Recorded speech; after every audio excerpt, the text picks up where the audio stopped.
Hello friend, आज की इस वीडियो में फाइनेंशियल प्लानिंग को डिस्कस करेंगे। फाइनेंशियल प्लानिंग बेसिकली हमारा दो वर्ड से मिलकर बना है, फाइनेंशियल प्लस प्लानिंग। फाइनेंस का मतलब क्या होता है कि जिस तरीके से हमारी ह्यूमन बॉडी के लिए ब्लड की रिक्वायरमेंट होती है, उसी तरीके से एक बिजनेस के लिए फाइनेंस की रिक्वायरमेंट होती है। तो ये फाइनेंस जो कि है एज ए ब्लड वर्क करता है एक ऑर्गेनाइजेशन के लिए। प्लानिंग क्या होता है, what we do, how to do, decided in advance, यानी कि हमें क्या करना है, किस तरीके से करना है, वो डिसाइड करना, हमें जो कि फ्यूचर के लिए डिसाइड करना, वो हमारा प्लानिंग आ जाते हैं। अब इन दोनों का अगर हम कंबाइंड मीनिंग देखें तो फाइनेंशियल और प्लानिंग, फाइनेंशियल प्लानिंग यानी कि फाइनेंशियल प्लानिंग क्या होता है कि हम ये देखते हैं कि हमें financial resource planning plus utilization of fund is equal to financial planning. यानी कि हम जो कि है फाइनेंशियल प्लानिंग करेंगे कि हमें कौन कौन से सोर्स ऑफ फंड की रिक्वायरमेंट होगी और किस तरीके से हम उनका यूटिलाइजेशन करेंगे, वो हमारा फाइनेंशियल प्लानिंग में आता है। फाइनेंशियल प्लानिंग बेसिकली हमारे फाइनेंशियल मैनेजर के द्वारा किया जाता है। इसमें वो फोरकास्ट करता है कि हमें फाइनेंशियल रिक्वायरमेंट कितनी है और डिटरमाइन करता है कि कैपिटल स्ट्रक्चर क्या होगा। कैपिटल स्ट्रक्चर हमारा कि हमें इक्विटी कितनी होगी हमारे पास, प्रेफरेंस शेयर कितना होंगे, डिबेंचर कितने होगा और फाइनेंशियल इंस्टीट्यूशन से जो कि हम कितना पैसा उधार लेंगे, ये हमारा कैपिटल स्ट्रक्चर में आ जाता है।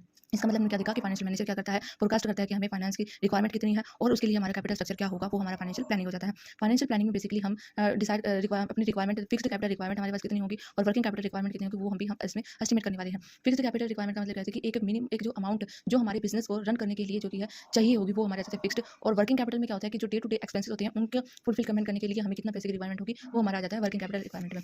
अब कुछ स्कॉलर्स क्या कहते हैं फाइनेंशियल प्लानिंग के रिगार्डिंग, कुछ स्कॉलर्स जो कि है एक नैरो कंसेप्ट में, बेसिकली हमारे टू कंसेप्ट आते हैं। एक कंसेप्ट में हमारा क्या कहता है कि कुछ स्कॉलर्स क्या कहते हैं कि फाइनेंशियल प्लानिंग क्या है, basically assessment of financial requirement है। यानी कि इसमें हम ये देखते हैं कि हमें फाइनेंस की रिक्वायरमेंट कितनी है। और कुछ स्कॉलर्स क्या कहते हैं कि इसमें हम डिटरमाइन करते हैं कि हमारा कैपिटल स्ट्रक्चर किस तरीके का होगा। तो लेकिन अब हमारा बॉर्डर कंसेप्ट क्या कहता है कि इसमें हम जो कि असेसमेंट ऑफ फाइनेंस भी करते हैं और डिटर्मिनेशन ऑफ कैपिटल स्ट्रक्चर भी करते हैं। ये तभी जाकर हमारा फाइनेंशियल प्लानिंग जो कि प्रिपेयर होता है। आई होप आपको मीनिंग जो कि क्लियर हो गया होगा। अब इसके फीचर्स देख लेते हैं। हमारे जो फाइनेंशियल प्लानिंग करेंगे वो हमारा बेसिकली क्या होना चाहिए, सिंपल होना चाहिए। यानी कि अगर हम कोई भी फाइनेंशियल प्लानिंग बना रहे हैं तो वो सभी जो कि उसको अंडरस्टैंड कर सकें, तो इसलिए वो हमारा बिल्कुल क्या सिंपल होना चाहिए। फ्लेक्सिबल का मतलब क्या है कि अगर हमारे इन्वायरमेंट में कुछ भी चेंज हो, तो अगर हमें फाइनेंशियल प्लानिंग में कुछ भी चेंज करने की रिक्वायरमेंट हो तो हम इजीली चेंज कर सकें, तो वो क्या होना चाहिए, फ्लेक्सिबल होना चाहिए।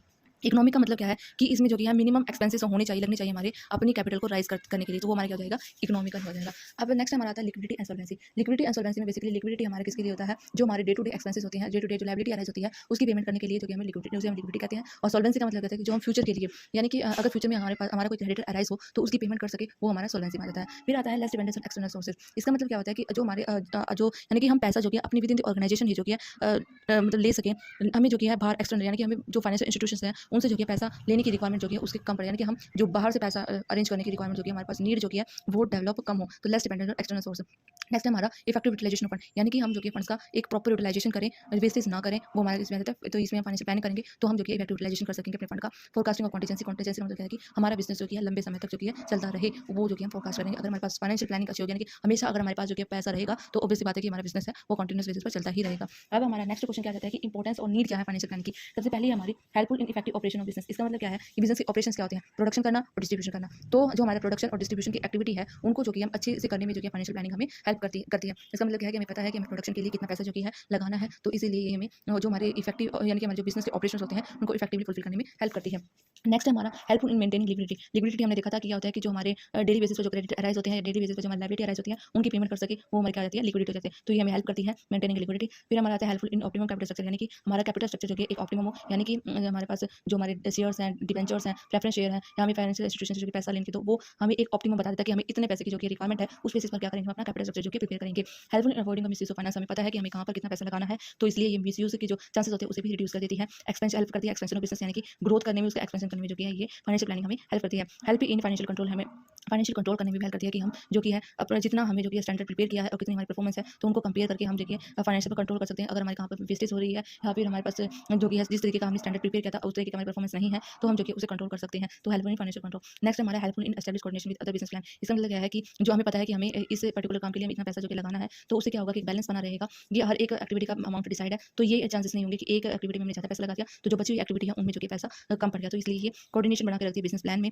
नेक्स्ट हमारा unity of action. Unity of action का मतलब क्या है कि ये हमें गाइड करती है कि हमें किस तरीके से जो कि एक्शन को परफॉर्म करना है, तो ये हमारा यूनिटी ऑफ एक्शन में आ जाएगा। नेक्स्ट हमारा हेल्पफुल इन कम्युनिकेशन। ये जो कि हमें कम्युनिकेशन करने में हेल्प करती है। इसका मतलब क्या है कि अगर हम जो कि है अपने क्रेडिटर्स की, अपनी लायबिलिटीज़ की अगर जो कि टाइमली पेमेंट कर पाएंगे, या फिर अदर जो हमारी पार्टीज हो रही है होती हैं उनको जो कि हमें पेमेंट करनी है, तो अगर हम टाइमली उनकी पेमेंट करेंगे तो उनके साथ जो कि हमारी रिलेशनशिप या कम्युनिकेशन जो कि है ये हमें हेल्प करेगी। फिर नेक्स्ट हमारा आता है कि हमारी फाइनेंशियल प्लानिंग की जो कि ऑब्जेक्टिव क्या होती है, या फिर हमें नीड की पड़ती है फाइनेंशियल प्लानिंग की। फाइनेंशियल प्लानिंग की बेसिकली सबसे पहले हमारी नीड जो पड़ती है, ऑब्जेक्टिव क्या होता है, यानी कि determination of quantum of finance. इसका मतलब क्या है कि हमारे पास ना तो ओवर कैपिटलाइजेशन हो, ना ही अंडर कैपिटलाइजेशन हो। ओवर कैपिटलाइजेशन का मतलब क्या होता है कि कि हमें रिक्वायरमेंट तो है 3 लाख की और हमारे पास है 5 लाख, तो ये क्या हो गया, हमारे पास ज़्यादा जो कि कैपिटल आ गई, तो वो क्या होगी, हमारे लिए वेस्ट होगी। तो इसीलिए ओवर कैपिटलाइजेशन ना हो। अंडर कैपिटलाइजेशन यानी कि हमें रिक्वायरमेंट तो है 5 लाख की और हमारे पास है 3 लाख रुपए, तो ये क्या होगी, हमारे पास जो कैपिटल है वो कम है, तो ये अंडर कैपिटलाइजेशन की जो है आ गई। तो इसलिए हमें क्या करना है कि एक क्वांटम ऑफ फाइनेंस यानी कि जितनी हमें रिक्वायरमेंट है उतनी ही जो कि हमारे पास कैपिटल होनी चाहिए, यानी कि 5 लाख की रिक्वायरमेंट तो 5 लाख की रुपये हमारे पास होनी चाहिए, ना ज़्यादा होनी चाहिए ना कम होनी चाहिए। फिर नेक्स्ट हमारा प्रॉपर अरेंजमेंट ऑफ फाइनेंस है। प्रॉपर अरेंजमेंट ऑफ फाइनेंस करना है कि जितनी हमारी रिसिप्ट हो, जितनी हमारी रिसिप्ट हो उतनी हमारी पेमेंट होनी चाहिए। इन दोनों में जो कि ना सरप्लस होना चाहिए ना ही डेफिसिट होना चाहिए। तो proper arrangement of finance. Next हमारा मेंटेन लिक्विडिटी। लिक्विडिटी हमने पढ़ा है कि हम जो कि अपने टाइमली पेमेंट कर सके, जो हमारी लायबिलिटी राइज होती है वो हमारी, इसका मतलब क्या है कि हम मेंटेन कर सकें लायबिलिटी को लिक्विडिटी को। नेक्स्ट हमारा मिनिमाइजिंग कॉस्ट, यानी कि मिनिमाइजेशन कॉस्ट हमने पढ़ा था कि हम जो कि है जो हम इसका मतलब क्या है कि जो हम अपनी जो मनी है जो कि हम राइज करें वो हम मिनिमम अमाउंट पर जो कि राइज कर सके, तो इस तरीके का होना चाहिए। यानी कि जो शेयर कैपिटल और डेब्ट कैपिटल है जो हमें मिनिमम अमाउंट पर जो कि है मिल जाए, तो वो ही कैपिटल जो कि हम लें, तो ये कहता है मिनिमाइजेशन कॉस्ट। नेक्स्ट हमारा establishment of balance between cost and risk. इसका मतलब क्या है कि वो इस तरीके का कैपिटल जो कि एस्टिमेट करना जिसमें जो कि है बैलेंस हो कॉस्ट और रिस्क में, यानी कि जितनी जिस तरीके की हमारी कॉस्ट हो उस तरीके का रिस्क होना चाहिए, उससे ज़्यादा रिस्क ना होना चाहिए। नेक्स्ट हमारा कंट्रोल ओवर फाइनेंस, यानी इसका मतलब क्या है कि हमारा जो हमारा पैसा है वो हमारा वेस्ट ना हो, कंट्रोल करना उस पर।